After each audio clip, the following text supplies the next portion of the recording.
morning, everyone, and welcome to episode 11 of Kayfabe Coffee, the show that keeps it real while we pretend it's real. Hello, everyone. I'm your host, Mr. OTM Kyle Gagliardi, the barista of broken kayfabe, if you will, pouring out hot takes stronger than a Starbucks shaken espresso. Welcome to Kayfabe Coffee here on the Main Event Wrestling Network. You know what? When I started this show, I thought it was going to be a solo adventure. I figured since I don't have a job, I'd get on here and just yap about professional wrestling, and maybe some of you would listen. But I have a lot of friends at the Main Event Wrestling Network, a lot of great people creating great content over here, and this man is one of those people. He is one half of Between Two Beards. You can see him on Love Wrestling. He's always live on Twitch. You know him as JPJ. I call him my friend. What is going on, JPJ? Good morning.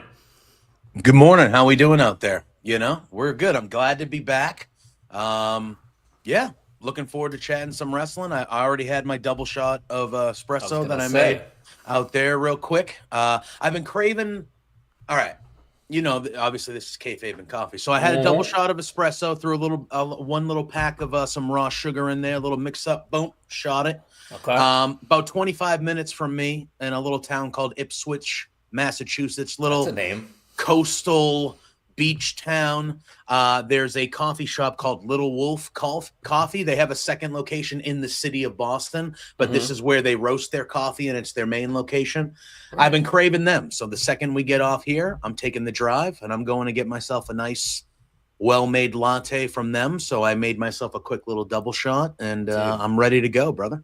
I love that. I tell people all the time, I will drive whatever length for quality. Oh, yeah. If you're going to give me a good coffee, same thing with food. I will drive an hour to get good food if I can. Yep. Yeah, and it's beautiful because right down the street in Ipswich, there's a bakery called Sandpiper Bakery, and they make their own artisan breakfast sandwiches.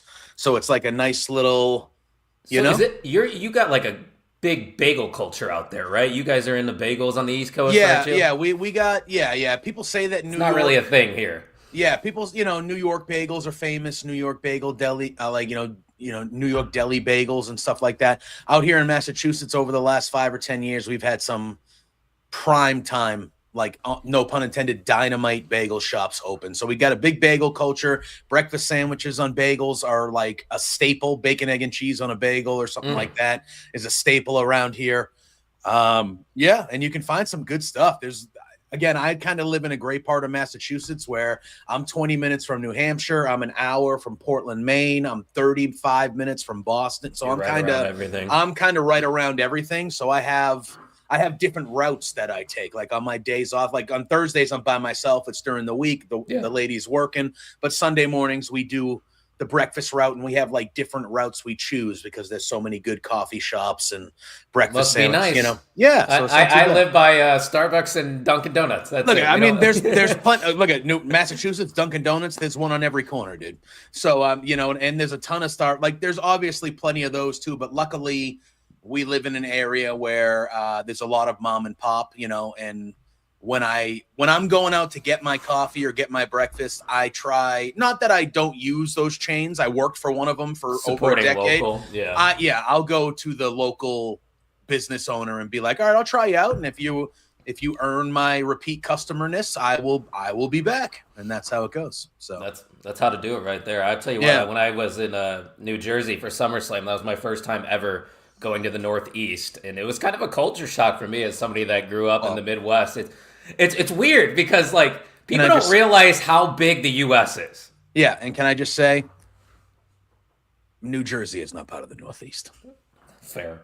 New York is not even part of the Northeast. Fair, in my opinion. Now Jay Gold would disagree with you on that one. You're going to start some beef here. No, I'm not going to start some beef. Jay Gold is wrong. The Northeast is New England. New York is where you start to get there's still East.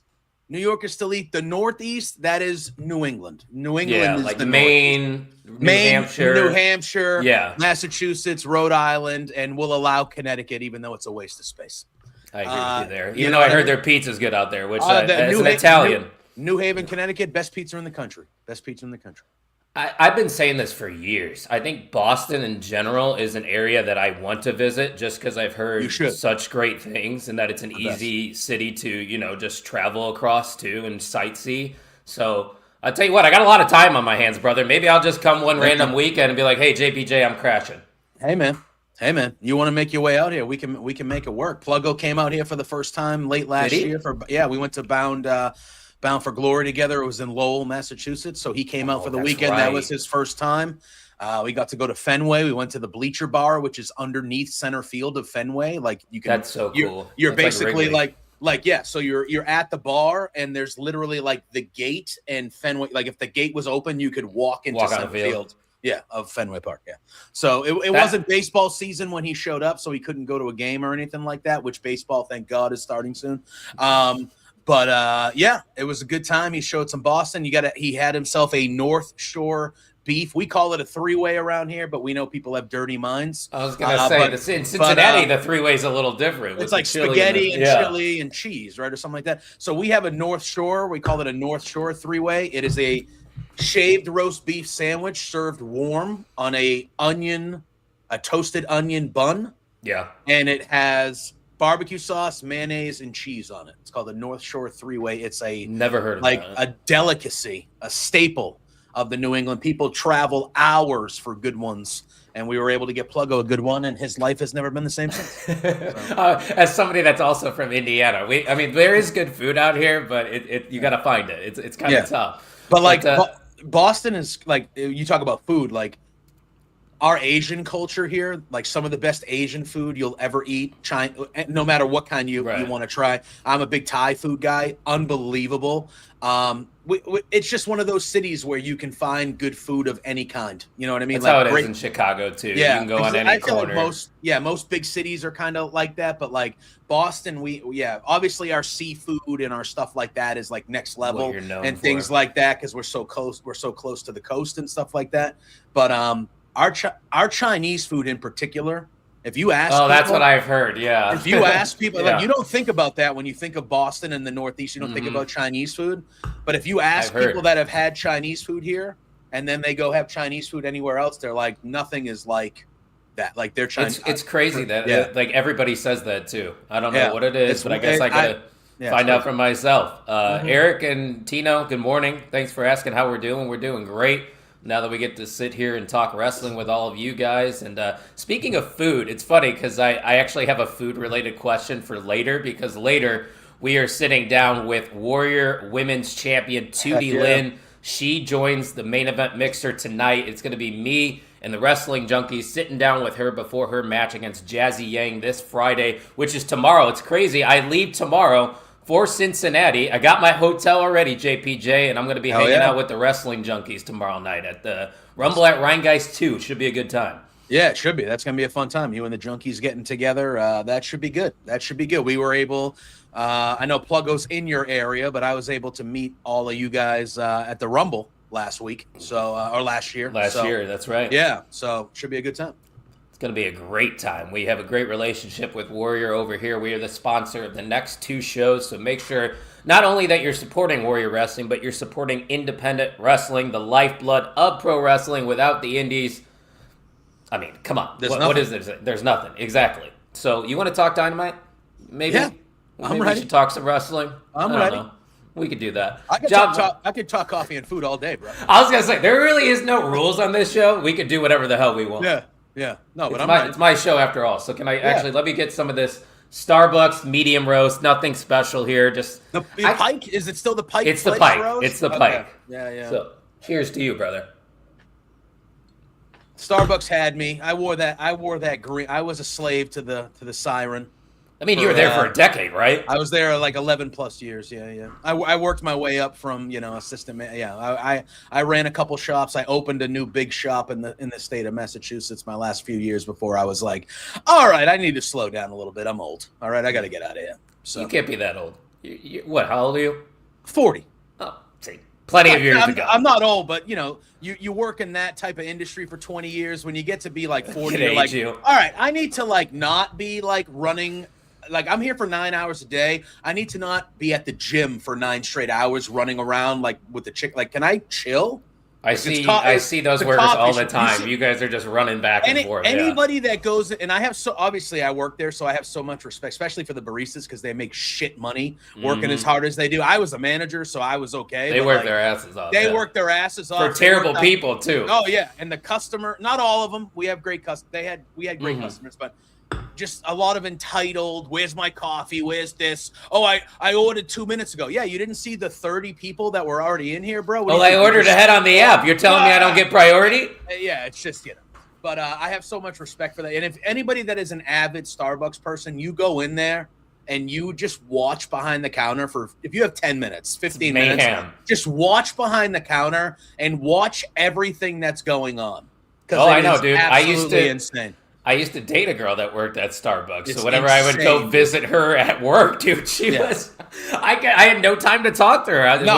When she said, from start to finish, there is no downtime at Starbucks. And I believe it because when I look over there, it's crazy. Like America, you just look at any drive-through, it's full at any time. It doesn't matter. That's 100%. America for you in a nutshell. But once again, we could talk food and drinks for the entire hour. It doesn't really matter to me, but I guess we should talk about Jon Moxley and El Clone. Now, JPJ, I got to be honest with you. I don't watch Collision, so I'm not really familiar with El Clone, but he did have a very competitive matchup here against Jon Moxley, which is something that I enjoy about the Moxley title reign is that it seems like a lot of these names that we might not know, or at least some of us might not know, are getting the shine because Jon is the champion. So I think there's no harm here in El Clone having a competitive loss. No. Not at all.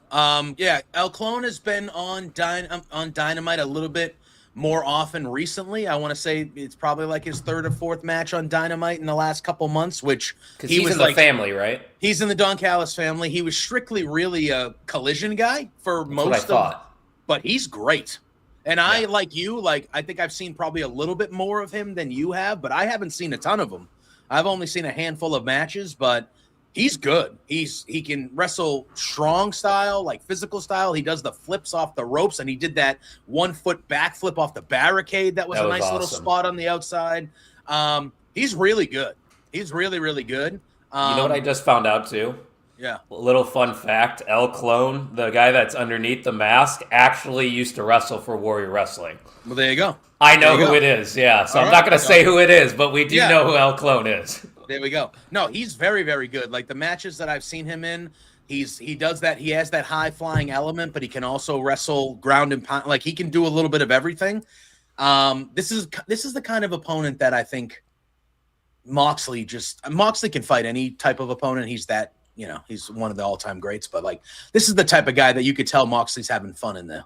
Oh, and I agree with you completely about that. He's having eliminator matches, it feels like weekly at this point, and he's fighting new guys, like guys that normally don't get that type of shine. So it's almost like, hey, we're going to put this title on you, Jon, and you're going to, even though you're going to be winning these matches, you're going to spotlight some of these guys that are potentially future champions in this company. So we're going to have them have competitive long form matches with you. We're going to have them get you on the brink in these matches where it looks like you might go down occasionally in these matches. And I think this is a great spot for Moxley now. I don't think he needs to be in the world title picture anytime soon because he just had it for so long. Right. I really like what they're doing. I don't like how everybody has just forgotten that he just tried to kill Bryan Danielson. But, Yeah, attempted murder every once in a while doesn't hurt in AEW. Look at Hangman Page. Yeah, it's cool. People still cheer for him. Yeah, there was one person in the crowd that especially when they were outside, he had a sign that said, I haven't forgotten, or Moxley, I haven't forgotten. And he wasn't cheering, but everybody else was. And I'm like, that guy knows what's up. He tried bad to man. Bryan Danielson. But no, I liked it. This was a good, I wasn't the opening, but this was a good opening match of the show. I enjoyed it a lot. Yeah, for sure. And Jon Moxley, him having these competitive battles too makes sense because he is a guy that is competing every week on television. So you could logically tell that story of he's a fighting champion. Of course he's going to struggle with guys like El Clone. Because I can see people right now on the internet, because you know how the internet is. El Clone's a nobody. He hasn't accomplished anything. Why is he getting competitive with Jon Moxley? It's fine, guys. He's making stars over here. It's going to be okay. Correct. But that was the first match. What exactly did they start off Dynamite with Was it the video packages kind of? They did kind of that stuff. But this was the first thing on the show, so maybe it was like really the beginning. But I thought they kind of did like that typical stuff where they're kind of showing the people in the backstage and kind of doing things like that. But this was this. Yeah, go ahead. No. I was gonna say, speaking of backstage, I didn't have it on like the outline, but I love what the Birds are doing. Did you see that backstage with Jamie Hayter? Yeah, that was great. That was good. Yeah, they were dropping F-bombs back there. No, but I like that team. I think if they let them do this more often, where they're funny and they're being back and forth, this is going to be a team that is going to make headway real soon. Obviously, we'll talk about the women's tag division a little bit later and the unfortunate circumstances that look like happened there. Because I thought, again, we were going to see another I thought we were going to see a title change last night. But, it is what it is. But yeah, no, I think the Brawling Birds should be champions like they're charismatic. Week, like Saturday next week, or like it should be, I know when something is good when Jay Gold's crabby ass texts me on the side and is like, "Oh, that's good." He goes, "The Birds got something there." I go, "Yeah, they're charismatic, and you can just tell that it's authentic. Like they're friends in real life. That's the vibe I get, at least when they're on television." So, I love the whole, Windsor says, we don't give a F about whatever, and Hayter gets angry at first, and you're like, she's like, we don't talk like that. We're, blah blah blah. We're the Birds. We don't give a flying. And I was like, that is brilliant. That's brilliant stuff. It is good stuff for sure. What's going on? See, so here's a little story time for you. Kine was hanging out with me and Brett last night. We were playing college football till like midnight, and that is about 5 a.m. his time. So he's awake right now after staying up all night to watch us just Twitch stream. And here he is for some Kayfabe coffee. Is he across the pond? Yeah, he's, I think he's in Scotland. No, that might be his friend. He's in the UK. For sure. All right. Well, hell yeah. Welcome in. Kine, I always forget where you live, so please refresh me. But Kine is a sicko. He loves AEW, and I'm sure he loved what Swerve had to say, because I did. Swerve's just better off being a heel, isn't he? That seems like his authentic, true self, and that was a great promo last night. Yeah, and I loved just the beginning. He gets on the announce table, and he just goes, "You miss me, sickos?" Mm-hmm. And the crowd's like, "Sure did, buddy. We sure did." I mean, who wouldn't? Yeah. No, this was really, really good. And then I even and it's funny because, like, Swerve's a bad guy, but he's above a bad guy. Like, he's that, you know what I mean? Like, the crowd's not going to... The cool bad guy. Yeah, like, the crowd's never going to 100% viciously hate that guy, no matter what. How could you with those theme songs either? Yeah, they didn't hate him during the Hangman stuff when he was breaking into his house and threatening his child. Like, it's just not... but I love the elements of funny Swerve brings. He goes, "Wow, you guys really reinforced this announce table tonight, huh?" Yeah. And he's like, collapse at anything. Yeah, and he's being funny, but then he leans in to Kenny Omega and how he disposed of him last week and all that stuff. And then he talks about Hangman, and he says, "Hey, man, whether you win the title or not, if you win that title, whoever wins that title, like, I'm next. I'm not messing around." Yeah, I'm the most dangerous man here. I beat Kenny Omega last week. I'm back. The old Swerve is back. I'll do whatever it takes. He had the chain around his neck. He said that he told Hangman, around All In, he was asked if he regretted what he did to get to where he got. And in that moment, he said yes. But looking back on it, no, not really. Right. Not really. Did what he had to do. I think everybody's happy that heel Swerve is back. It feels right that heel Swerve is back, and I think we're heading towards Double or Nothing. I think we're heading towards Swerve and Hangman. And I think that's where we're going. Feels if like it ain't broke. No, don't fix it. You don't have cool to. With it. Run it back. That's fine with me. And Swerve's probably going to face off against Brody King too at Revolution, which that's fantastic in itself too, because you got the big Hoss and Brody King, who's on a tear as of late. And that's something that I think you talked about last week when you were on this show, is that the main event scene in AEW right now is so top heavy. You can have probably a list of 12 to 15 guys that you could put in that main event spot, half of them probably in the Don Callis family, and it would make sense. 100%. And I think, we see more of Brody King that I'm sure we'll talk about in a little bit, but like after this segment, we see the backstage with Brody, and Brody's like, "Hey, man, like, I'm right up there in the the talk for top contender as well. Like I had a blah blah blah, because I was thinking like leading into the Omega Swerve stuff, I was like, oh, they'll have this match on Dynamite and then they'll run it back at Revolution. Sure. I thought that would be the Swerve match, and then you find out Kenny has other things he's already had booked, so he's not going to be at Revolution. I'm like, well, that's what's going on? Do you know what he's got going on? I think it's the Street Fighter stuff.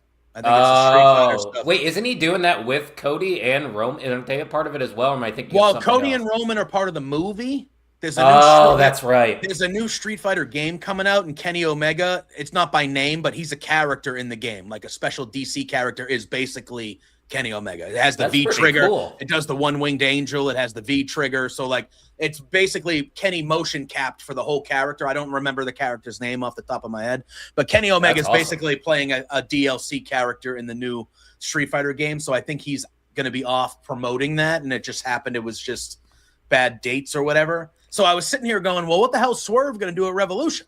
Yeah. And now we find out that it looks like it's going to be him and Brody, which is, I didn't even think that was a possibility, but now I want it tomorrow. There's so many matches happening, or at least that we think are going to be happening at Revolution, where I'm like, that could steal the show. Like they teased Andrade versus Bandito. Well, I was going to say that segment happens later, but in that same segment, we have Brody King challenging Swerve for Revolution, and it's like, oh, hell yeah, like that's incredible. And then we have Bandito say, hey, I want to fight at Revolution 2, and then Andrade's music hits, and I'm like, okay, so just in the span of 5 minutes, we have now Swerve and Brody and Bandito versus Andrade at Revolution. Okay. Bandito and Andrade will be the best match of the... Can I say the F-bomb? You can say anything you want. The fucking night by far. Like that wasn't even on anybody's radar that would happen. And now they're just like, oh, here's a match of the year for fucking free. For free. Like, not for free, but like for not like just we're throwing this in. Okay, thanks, man. All right. And then on the WWE's like, we're going to keep dragging this out and not announce anything. And then we're going to wait till the last minute and then be like, here's your WrestleMania card. Yeah. Right now, we only got 2 matches. Yeah. And I know they've had injuries, but like, sure, that is a big reason. The go-home show to Elimination Chamber, one of the worst Raws of all time. If it did not have that great AJ Styles ending sequence segment, that would have been an all-time worst Raw. There was no wrestling on that show. And I get it. Bronson Reed got hurt. Go-home shows too. Sucks. Yeah, that sucks. And Bronson Reed got hurt, and I'm sure that match would have been a lot better if that didn't happen, because I think Bronson Reed was supposed to win that match. That stinks. The vision is just cursed. You have to get rid of it. All they have is the Timu guys left. Yeah, it's the makeshift tag team. Yeah, it's the add-ons. The guys that were the throw-ins to the group are now the only guys. The 4th and 5th on the depth chart are now 1 and 2. That's basically like putting in the backups. What the hell is going on? They're just, but... Yeah. Oh, there you go. Kind says the character's name is Alex. Alex, okay. But it's Kenny Omega did the whole... It's basically Kenny Omega. That's awesome that these wrestlers get these opportunities now. Like, I don't even know if you saw yesterday, I think Ricky Saints has got a cameo now on CW and some show. Like, that's the cool thing about NXT going to the CW that wrestling fans don't realize, is it gives these wrestlers other opportunities outside of wrestling to evolve. Because when you get these jobs, when you're able to act, that's going to help you when you're wrestling too, because that's half the battle right there. Yeah, 100%. And and guess what? That creates... You look at all the wrestlers now, like MJF is acting and big movies. Like he's in big movies. He's kind of crossed over to that mainstream. Becky Lynch has been doing a lot of stuff. Yes. Obviously, you got the big names, Batista, Cena, but like the opportunities now for wrestlers in Hollywood and even small time on CW, because of that connection that NXT has and WWE has with the company, like, it's a big deal. It's more money. It's more income. It's more exposure. Oh, who's that guy? Oh, I liked him. Oh, he wrestles on the show on this network on Tuesday nights. Oh, he's fighting for the championship. Maybe I'll check that out. I liked him on that show. And that's good business. Yeah, it's just smart business. I get it. After that, we got Gabe Kidd versus Orange Cassidy. JPJ, once again, I'm going to need you to convince me that Gabe Kidd is worth caring about, because so far in AEW, my overall impression of him is that he's just a killer, which I do like that in some people, but there's a lot of just straight killers in professional wrestling. So I don't know how familiar you are with Gabe Kidd, but is there anything else that really sticks out to him that I kind of could gravitate towards? Because when I was watching this match, all I cared about was Orange Cassidy, personally. That's fair. I mean, look at them. He's winning matches. I mean, He won this match. I'm just bored. Yeah, he's all the. I think they need to let him talk more. That's probably it. I don't watch New Japan regularly, but I watch the Wrestle Kingdom. I watched Oblivion. Like I watch the big events. Like the man can talk. He's charismatic as hell. Was he a top guy over there? He was in the War Dogs Bullet Club, so like he wasn't like a top, like he wasn't like a world champion or anything like that, but he's somebody who was like, he was an important part of the roster. That team was important, stuff like that. But he's charismatic. If you ever seen an interview with him, he's funny, and he doesn't care about what he says, and not in a bad way. Like, I know a lot of people like that, but we're not going to talk about that type of stuff here. But but like he's no nonsense. He talks a bunch of shit. He's funny. He's charismatic. I just don't think they have him talking enough in AEW yet. I think if they let him talk a little bit more, they're clearly.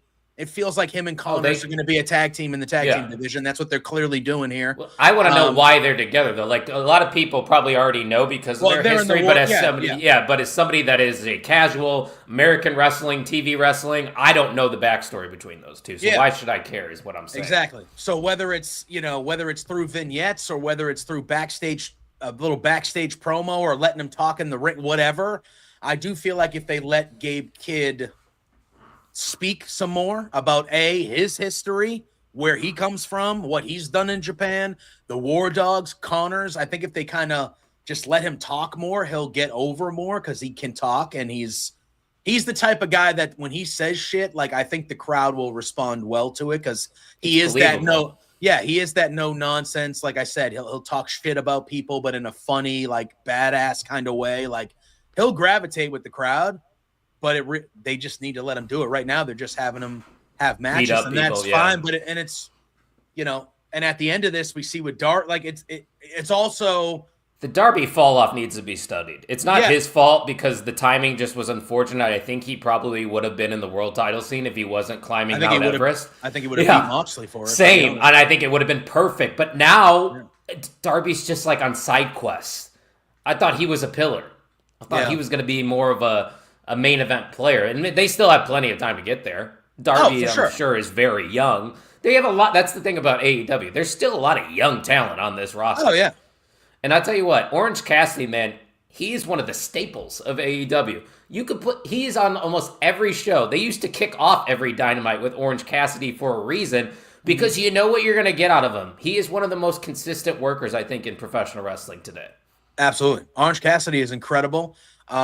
His international title reign is still one of the best title reigns in the history of AEW as a whole. He's incredible. He's over as hell. He's a guy that they can put at any level of the card, and the crowd's going to care about it. You can throw him in mid-card stuff. You can throw him in a mixed tag with Tony Storm for a few months. You can shoot him up to a world title. Too. Oh, it was great. And you can shoot him up to a world title thing if you ever wanted to, and the crowd is 1,000% going to be behind him. And the guy can go in the ring, and he has his shtick, and it works. And he's great. It seems like we're going to be getting at Revolution. It's going to be him and Darby versus Connors and Kidd. That could be fun. My guess, which would be a fun tag match. I think Connors and Kidd win that one, though. They have to, yeah. They have to, I feel like. But yeah, I mean, Darby went from fighting the Death Riders for a year and a half to kind of just going, and like Gabe Kidd was affiliated with the Death Riders for a while. So it just feels like Darby. Yeah, it feels like Darby hasn't left this feud, even though like these guys are kind of their own thing now. Yeah. And like almost like it feels like 2 years at this point. Yeah. And I thought Darby Allin was one of those unique guys that like you don't typically see reach the top of a card in professional wrestling. And that's why I liked him in AEW, because I felt like he was their ultimate underdog. But they're going to have to do, in my opinion, a lot of work to get him back up to where he's viewed as a main eventer. Because right now, to me, he's not. Yeah, he's not. He's definitely not in that. We were talking about like the world 15 title guys. Scene, yeah, he's not in that 15. And it's like, he might be in the 10 to 15, but he's not in that. Like when you think like we can name it right now. Let's do it. Kenny Omega. Yeah. You got Swerve. Hangman, MJF, Brody King, MJF, Andrade. Ospreay when he comes back. Yeah, for sure. Kyle Fletcher. Yeah. Takeshita. Okada.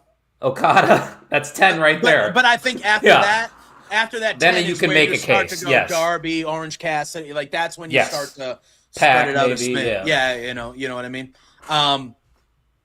Listen, I think Darby still gets the reaction from the crowd and he still does the stunts enough that it probably won't take that long. Like after this, He'll always be over. if he all of a sudden is in a match with Swerve, he's back We'll at be that back level. in. Yeah. You know what I You're mean? probably right. So it's like I think he's one of those guys you can easily just kind of go, okay, but it does feel like he's been doing a lot of not meaningless because but like not meaningful shit. It feels like he's been doing a bunch of not meaningful shit for a long time.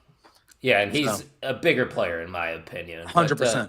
Other things that went on in Dynamite, Kevin Knight defeated Mansoor. I didn't really understand the purpose of this match. I mean, obviously you got to have matches like this on the card sometimes, but it just didn't really do anything for me. But Kevin Knight on the microphone is something we don't get often, so at least we got to hear him speak. Yeah, which was good, and I thought his promo was pretty good. My thing is, I think we've been seeing Kevin Knight, and I don't know. Again, I don't watch Collision regularly. Neither, I do watch it, but not regularly. But Kevin Knight has been getting some. You know, he fought Beast Mortos last week. He fought Mansoor tonight. Yeah. Why isn't Speedball fighting 1-on-1?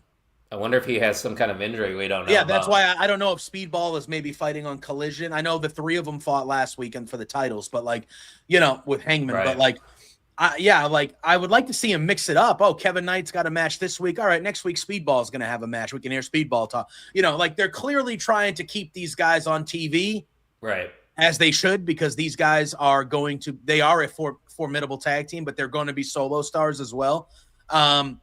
I like how they're keeping them on TV because they do have the trios titles with the guy who is the number one contender for the world title. So I understand you had to get the trios titles off of the Ops because of Hobbs was leaving, but maybe you could have had Jet Speed team with somebody else that's not probably involved that they could be defending those titles every week or something like that. But it is what it is. I like how they're at least keeping Jet Speed in our minds.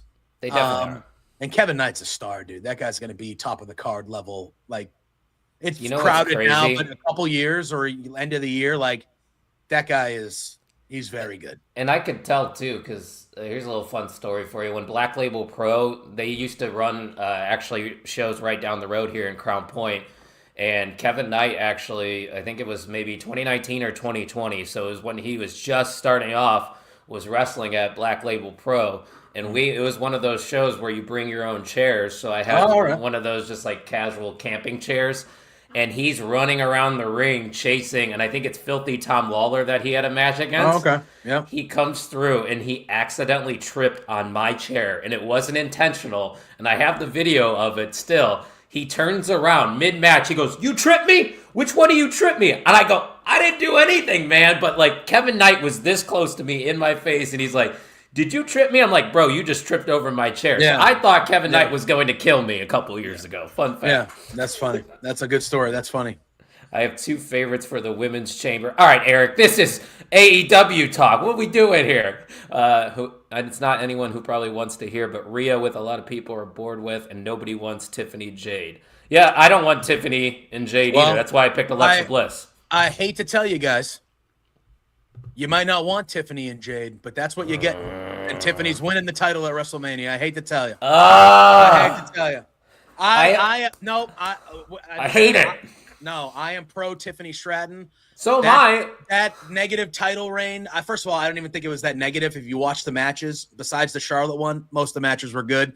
That creative, much like WWE for the last year, was dog shit. Yeah. And it did her no favors because she should have been a heel. She's not a white meat babyface. Thank you. Yeah, that's what I want is a heel Tiffany Stratton. And they booked her to be a white meat babyface, and that's not who she is. She's either a tweener babyface or she's a heel. Yeah. That's how they should have booked her. She's a mean girl. Yeah. That's what she should have been. Because she can be a babyface and be kind of a bitch still. They can do that, and you can do it if you have any creative juice in you, which I don't know if WWE has. But that's why they need to hire somebody like us. We'll give you some creativity. I hate to break it to you guys, but there's only one person in that women's tag team, that women's chamber match that is not part of a tag team, and that is Tiffany Stratton, and she's going to win because she's not part of a tag team. Because the rest of them are going to be in the multi-women tag team match for the titles at Mania. That's what's going to happen. You're probably right, but my thinking was knowing how much they've teased Charlotte and Jade, and knowing that That's what I thought they were going to do with Charlotte. Right, but I think that Jade, they don't trust her to have a singles match at WrestleMania. So you incorporate the Charlotte-Alexa feud into all this. You have Alexa win the chamber. Charlotte gets jealous. Charlotte earns a title opportunity as well. You run Charlotte, Alexa, and Jade for the title. And that way, Jade is protected at WrestleMania as well with two veterans on the other side. I mean, I don't hate that. It's better than Tiffany, in my opinion. That's just me. I don't know how that plays with the crowd, really. Like, I know Charlotte is really kind of like a genuine babyface for the first time in her career, where the crowd actually seems to like enjoy Charlotte on a babyface level. But I think her getting thrown into a world title match in the second Mania in a row, I don't know if they start to turn on that. I feel like Tiffany... But maybe that's what they want. Maybe they want to turn Charlotte heel, then he progresses into an Alexa singles feud for the title with Charlotte. Maybe. I would prefer Alexa to turn heel when they... Me too. Because like you said, Charlotte's gaining momentum as a babyface. Like, I think that helps Charlotte in the babyface genuineness if they do that, and like all of a sudden she's the one that's getting treated like shit when she's been the bully her whole career. Now somebody's torturing her. She's the empathetic veteran now, And then you eventually get to Charlotte winning the title as an actual babyface, where the crowd is like, "Holy shit!" They like, pop. We want yes, you know. They popped for her and Alexa at SummerSlam. I was there, so it was working. Yeah, and like it was working, and you could tell those first couple SmackDowns when they were wrestling. They were like hot. You could tell how at Evolution, like how emotional Charlotte was. That the crowd was actually like, hey, we like you. Like, we do like you and appreciate you, and we like this character. She did that Players Tribune article where she was just talking as Ashley, and she was showing some of who she really is. She wasn't playing the Queen Charlotte character. She was just showing who she is, and the crowd was like, hey, we actually think you seem like an all right person. You seem like a good person. So we like you. And you can tell that meant a lot to her. She was emotional about it. Absolutely. And she's also posting a lot on social media now, like just showing what she's doing for the younger talent. Like she's heavily involved in Kiana James's progress right now. I think they're close and they work together in flatbacks, if I'm not mistaken. Speaking of Kiana James, she's great. She was good in NXT. Don't get me wrong. Like when she was good in NXT, better now. Holy crap, man! Like they and Charlotte obviously has something to do with that, because they did that thing. They did that thing at the beginning of the Rumble where Alexa and Charlotte were going to work together, and Kiana James I thought she was going to last 13 seconds in that Royal Rumble, and she ended up going over 30 minutes, and then she has this triple threat match with Nia and Charlotte. It was great. And I'm like, oh, all right, Charlotte will win this one, and that'll be fine. And then she wins, and it's like, clearly they're pushing her. She's already past Julia. Yeah, it's in terms of popularity. But like, I did not respect the game of. I respected a part of her game, if you catch me. But I did not respect the full game. Same. Of Kiana James as much as I do now. Fun fact: she was tag champion with Fallon Henley, who is now the Speed champion, a part of Fatal Influence. So she was. I like them as a pairing down there too. They were me too. I love Fallon Henley. I think she's one of the more underrated talents that they have in the company. I think JC Jane has been main roster ready for like 2 years now. For like 2 years, she's been main roster ready. She's really been the glue of that women's division. Like, she deserves all her flowers. She's been the glue of that division for like over a year now. Yeah, multiple years. Fallon Henley is incredible. Like, she's great. Like, she's a main roster. She could be the star in a faction. Yeah, she's like a 10-year main roster person once they decide to do that. Like, that's how good she is. She can work like Candice LeRae. That's who she reminds me of. Yeah. When I saw Fallon Henley go, I'm like, this woman can have a match with anyone. Yeah, and she has a good presence to her. I was gonna say, and she looks great. She's obviously, she looks really great. She has the cow. She wears like the cow print and the cow. Like it's a very good like style she has. She knows her lane. Yeah. Yeah, she's been a good person. She's been a good bad person. She can do it all. She's ready-made. Yeah. Both those girls are ready-made whenever they want to do it. Yeah, I love what they're doing with Fatal Influence as a whole. That's the best group that they've had. The iteration with Lainey Reed, Fallon Henley, and JC Jane. It is the best group they've had. But Toxic was still but I was gonna say Vanity Project. I think is gonna be. Oh, Vanity. Yeah, I could. I could sit here and talk vanity project. They're going to be the next great faction in NXT. Those guys we're on the same page. That's a money faction. All young guys, but they can all go. They can all talk. They have the look. That is a money faction. And I see all the time people online. They're like, "Oh, I fucking hate these guys." Like, "Oh, good. That means they are doing their jobs very well." Exactly. Yeah, that means they're doing it. Yeah, exactly. But hey, we could talk about NXT another time because we got still some Dynamite to talk about. Let's go. Because we know that MJF and Hangman Page now have a stipulation. MJF was a wise guy. You know, he had to bring in the fake coin. He tried to pull a fast one on the Hangman, but no, they caught him. Everybody came out and stopped MJF's bullshit. So we know we're getting a Texas death match. And it's interesting, JPJ, because we're bringing back the stipulation that Cody Rhodes once did, where Hangman Page will not challenge, and it's not just for MJF as champion. He said he would not challenge for the AEW World title ever again if he were to lose this match. Does this Texas death match influence your decision here on who you think's going to win, or you think this is it for Hangman? Is he losing? No, Hangman can't lose. I think he is losing. No, you can't have you. We saw how it went with Cody. He's in a different company now. This is true. Because you made a dumbass decision. I don't know if that's like the whole reason, but yeah. It's not the whole reason. But it was part. I mean, I think that was a big misstep in the decision making to do that. Yeah. I feel like this would be an even bigger one. Hangman is the main character. And I feel like if he loses, but MJF can lose that quick. Why can't MJF lose that quick? He's one of those guys that doesn't really get hurt by losses, so I can't see how you know what I mean? Lose. Like, he's MJF. Yeah. He's a shithead. He's always going to be at the top of the card. Yeah. He'll lose. He'll go film a movie for a couple months. He'll come back, and guess what? He's fighting for the world title in 3 months. Like, I don't think a loss hurts MJF at all. It's a Texas death match against Hangman Page. Yes. Like, I don't like that. MJF has been an established guy for AEW for years and years and years, has the longest world title reign in the history of the company. I don't think a loss a couple months after he won it hurts him at all. He's MJF. He's untouchable. Right. He is untouchable. So well, I don't agree with that. You mentioned it earlier too, with Swerve probably on the horizon. Yeah. It would make more sense for Hangman Page to hold that title, not MJF to face off against Swerve. Yeah. I don't remember word for word, but did Swerve he addressed Hangman in that promo last night? Did he say anything about MJF? I don't remember. No, I can't. Because I know he talked about Hangman. Yeah. So and maybe they were teasing it. They just turned Swerve heel. Yeah. Maybe that's the reason he just turned. Yeah, to potentially have Hangman, a babyface, win the world title. I wonder why they would turn heel. That makes so much sense. Maybe to have Hangman and Swerve. Wow. MJF can do whatever he wants. Yeah. Then what do you do? Yeah. You know, we don't know. He might be going to film. He could be going to film. Yeah, he's a movie star. He could be doing other things. He could be leaving for a month or two. But he's MJ. He can do anything. He can fight anybody. He could probably spiral off and continue a feud with Brody King if he really wanted to. He could, or he can insert himself. Maybe he fights Swerve first. To get to Hangman, he can do whatever he wants. Again, like MJF is an untouchable person. Anything that MJF does, whether it's for the world title or not, is going to be important. Absolutely. And there's plenty. Kenny Omega comes back. Oh, yeah. MJF and Kenny Omega. Feud, yeah. Would you hate that?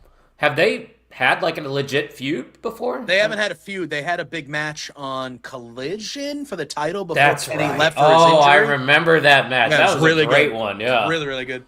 But they could do that. MJF could go for a different title. MJF could go fight Kyle Fletcher for the TNT title. Why not? I loved MJF as a tag team with Adam Cole. I know we can't get that anymore, but I would love to see MJF. And here's another thing that I think could happen at Revolution. I know we're shooting our shot a little far out, but what if, and there's no rumors or inklings to this happening, what if Wardlow comes back and costs Hangman Page the title here?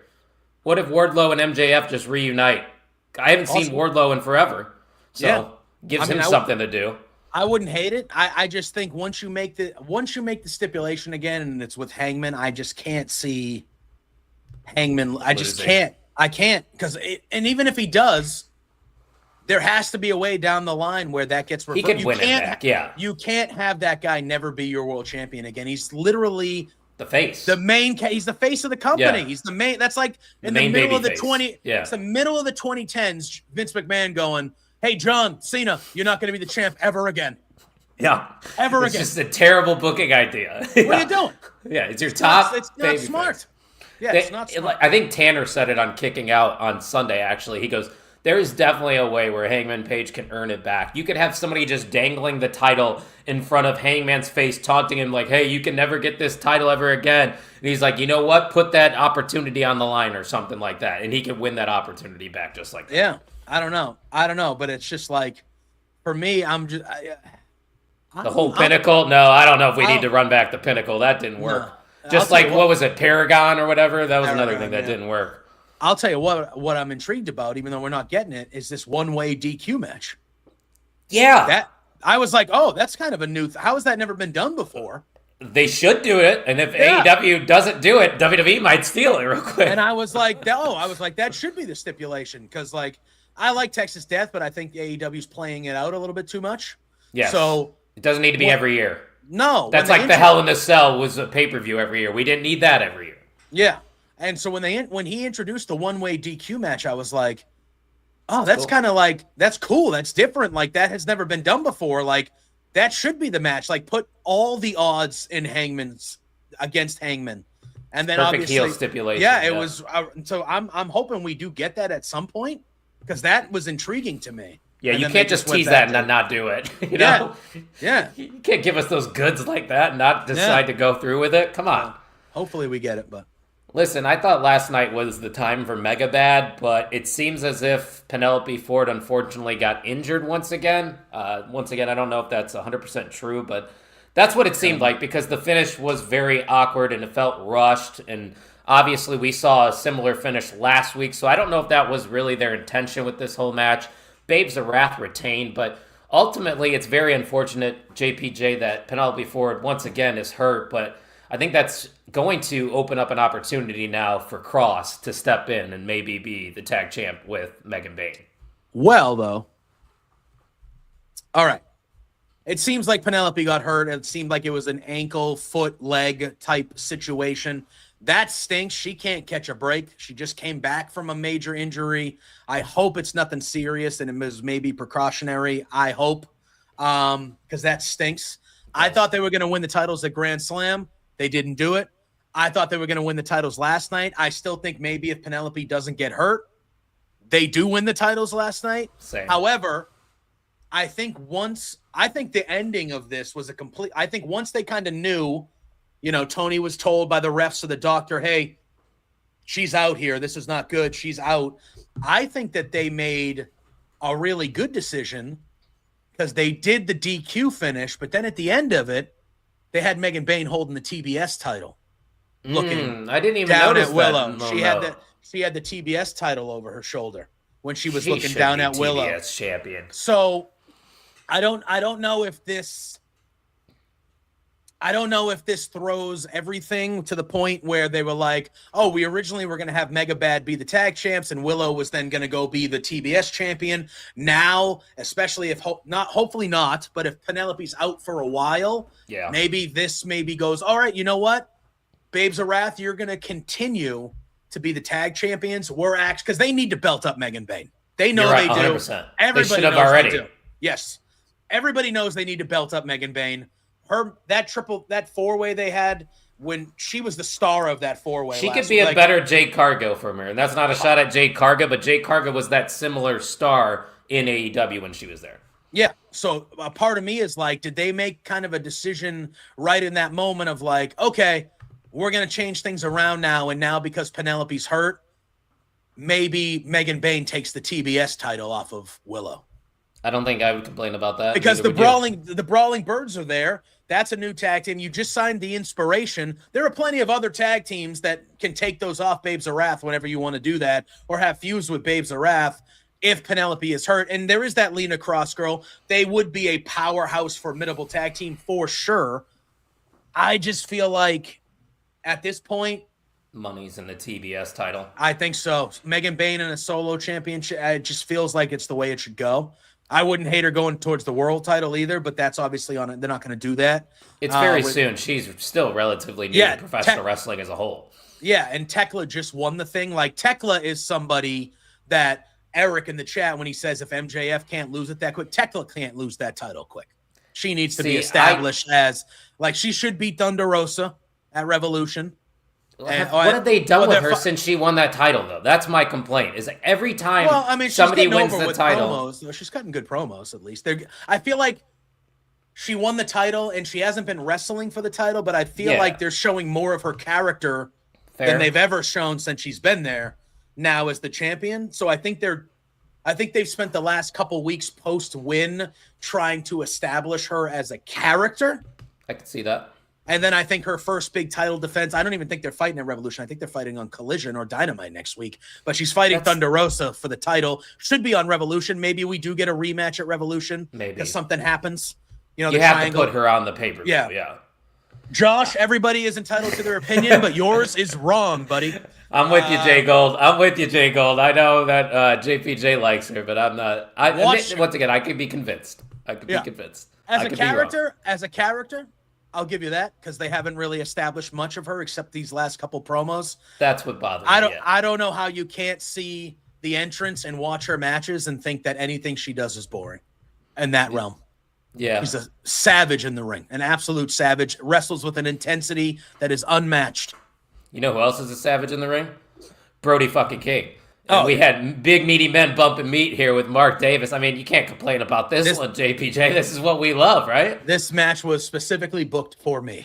It was perfect. I love it. I think we talked about last week how awesome Mark Davis is, because he knows who he is, and he's never going to be anything huge, but he is just that. He's just a huge dude that hits hard and delivers physical matches.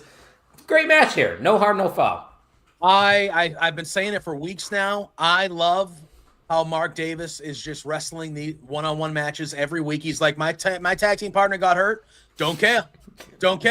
And he's just out there he's not winning them. That's fine. But he's having bangers and bangers and bangers, and he's getting himself over. Mark Davis is undeniable to me of how important and how good of a wrestler he is. Brody King's the best. I think Brody King could benefit from a TNT title run. I actually like that comment there from Eric. I do too. I think Brody seems to be his lane, right? Like the mid-card singles area. I would say I would be more than okay with him going after Fletcher. I would be more than okay with him going after Moxley. I'd be more than okay with him going after Okada. Ricochet. Or Ricochet. Any of those guys for those singles titles. Yeah. I think Brody King, I would be okay with. Yeah. Do the Ricochet one, because I don't think the Ricochet title reign has really done anything for that new title. Maybe that's a Collision thing. Yeah. Indies. He's traveling with it though, right? Oh, and that was the original purpose, wasn't it? Of so that title. Yeah, my bad. I do think Ricochet on AEW television. I agree with you completely. Yeah, he's just in tag matches, really, on AEW television. Yeah, I do think Ricochet is the right kind of guy to be traveling around and having matches and putting over independent talent by beating their main good guy or whoever the hell he's fighting at these small indies. Like, I do feel like Ricochet is that kind of guy. He's like the right kind of guy for that. No doubt. But I do agree with you. On AEW television, he had a good match with Perry, but on AEW television, they're not really showcasing that title with Ricochet as much as they should be. Hey, but he was in the main event, wasn't he? Mile High Madness, that's something I love that AEW does, and they do it constantly, is these just like fun matches that can go anywhere, where the music's playing in the background. It's like Stadium Stampede all over again, but you get it on a Dynamite, and Jack Perry gets a big win in this match too. And what else is there to say about this match other than you need to watch it? Because you do spot after spot, right? Oh yeah, this was Anarchy in the Arena. This was Stadium Stampede. This was all those type of matches just on the main event of a Dynamite, and it was in Denver, so the Mile High Madness name kind of fit. This match was insane, dude.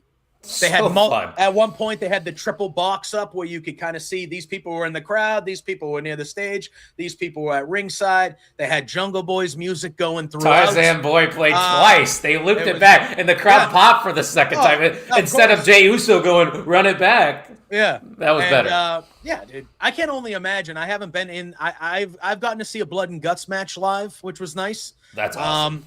But I haven't been in an arena. For the, they're a very. I'm gonna be honest with you. I forget the pay-per-view last year, so don't. When they did the Anarchy in the Arena match, I think it was Double or Nothing. Yeah, and bodies would let the bodies hit the floor hit. Yeah. I have never. I don't think, honest to God, I don't think I've never been more jealous to not be at a show. Yeah.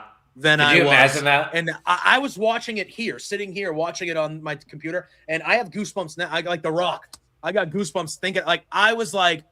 I would be losing my fucking mind if I was there. Like, I'd be like, this is the coolest thing I've ever been a part of. That, right? Like, when a pro wrestling crowd is like all together as one, and just feeling the moment. Like when the music switched from the theme song to when Kenny did, all right, because they did like the I'm so excited was first. I'm so excited. And everyone was having a good time. And then Kenny grabbed the mic and was like, let's go, whatever, and let the bodies hit. And you could feel the crowd like, oh shit! Like the crowd went to it, and I was like, "This is amazing." And last night was that. AEW does well. Yeah, and last night was that. Can you imagine?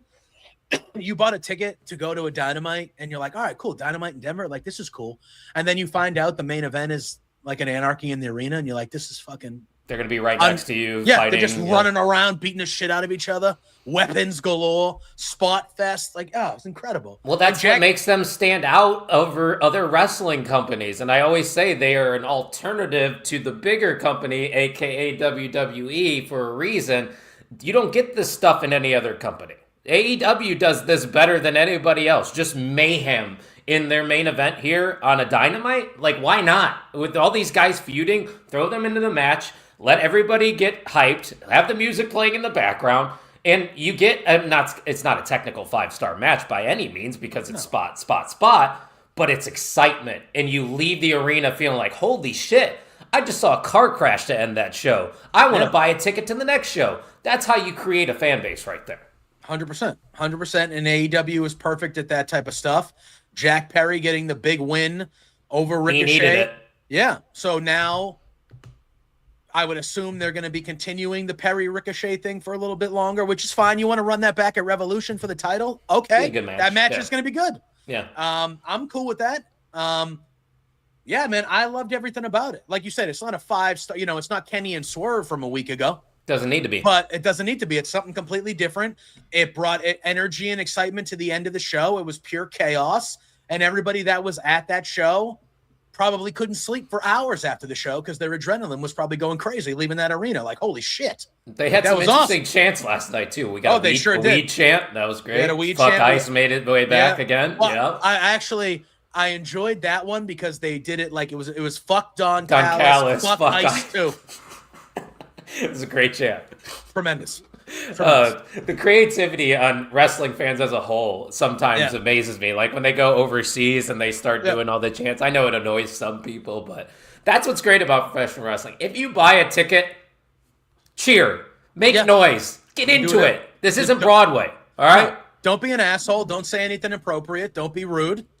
But you be bought a part a ticket, of the show. Yeah, be a part of the show. Whether that's you're going to root for the bad guys and talk shit, or you're going to do crazy chants or whatever. Like, you paid your money. You deserve your voice to be heard. Just don't be an asshole. That's a great word. It's not that hard. It's not that hard. It's a great words to just end this show on. Is don't be an asshole, guys. It's not that hard. I promise. I am from Boston. You can tell I'm loud. I have an edge to me. If I need to tell you to go F you off, and this guy right here. You're a lot alike. Yeah, I'll tell you to F off. That's how I roll. But it's very easy to not be a piece of shit. And I feel like it's very easy to just not be a piece of shit. And I feel like if more people not even the wrestling, in the wrestling community, don't get me wrong, but just in the world, if we all just tried a little bit harder, which it's not hard to do, to not be a piece of shit, things could be better. I'm just throwing it out there. Just throwing it out there. There's your Kayfabe coffee message of the day. I don't know why my phone is listening to me right now. My phone's name is not Coffee, so I thought her name was Siri, but I think that's my sign to get the hell out of here. But ultimately, another good AEW Dynamite. We've been talking about it, dude. AEW as a whole has been on a roll as of late. And AEW Revolution is going to be one hell of a pay-per-view coming up in a couple of weeks. But JPJ, what you got coming up for the rest of this week? Yeah, tonight, 8 p.m. Eastern over on Love Wrestling CA. We got Aiden Chong joining us tonight. We're going to talk some Elimination Chamber. We'll talk some more Dynamite from last night. Might be a little baseball preview of the year. We're getting excited. Baseball season's come around. There is a B2 Beards Fantasy Baseball League. I got the invite, yeah. Yeah, I believe we have like 5 or 6 slots open. So if you are a baseball guy, if you can stand doing fantasy baseball, which is a grind, it's a daily grind. It's a daily grind for 6 months. But if you got the stones to lose to me, got the stones to lose to me. I haven't played in 3 or 4 years fantasy baseball. Listen, and I used to only know about, and I still only know about the Cardinals, and they're not going to be that good this year. So my baseball knowledge has severely dipped. I'm hoping that buying MLB The Show will like get my knowledge back, just seeing the rosters. Yeah, for sure. So join the league, have fun. I'm a big baseball guy. I've been a big baseball guy my whole life. Pluggo is a baseball guy too, but I feel like he's kind of more into it this year than he has been the last previous years. The Cubs are going to easily win the division. The Cubs are going to be good. Yeah. And I think baseball the last couple of years has kind of had a renaissance. I think baseball's it was the most viewed World Series ever last year. The World Baseball Classic starts in a week or so. I just feel like baseball is kind of back a little bit these last couple of years, just in time they for don't them have to the lockout. I was going to say just in time for them to fuck it up again and have a lockout. You know how this goes. Baseball can never get out of their own damn way. Just get the salary cap already. What are we doing? For fuck's sake. It's not that hard, right? But no, join the league. But yeah, Between Two Beards tonight, 8 p.m. Sundays at noon over on Fightful Overbooked. Me and Auntie Collins have a show called Coast to Coast, where we obviously talk about pro wrestling, but we talk about everything over there. And then Wednesday nights after Dynamite, we took the week off this week, but Wednesday nights after Dynamite over on Body Slam, I do a post show called Dynamite Up with Jose on the air. So, but follow me where JPJ Loves Gaming. I'm on Twitch, like you said. I'm kind of everywhere, but if you follow me here, you'll see my schedule. You'll kind of be able to see where I'm at. JPJ's everywhere. Make sure you're following him. He's a good dude doing a lot of stuff over here with the Main Event Wrestling Network. And speaking of the network, this isn't the only show happening. On our YouTube channel today, we have Warrior Women's Champion Tootie Lynn joining us for Main Event Mixer episode 41. It'll be myself and the Wrestling Junkies sitting down with the champ as she has a matchup against Jazzy Yang this Friday. Rumble at Ryan Guys 2 going down in Cincinnati, Ohio. I will be making my way down to Cincinnati. I got a 4-hour car drive tomorrow morning, so hoping for the best there. It should be a good time. But JPJ, I want to thank you once again for joining me for another episode of Kayfabe Coffee. I'm sure you'll be back next week. And guys, I will be back next week with more coffee, more wrestling talk, and more good vibes. So for JPJ and myself, Mr. OTM, you guys have a great rest of your day.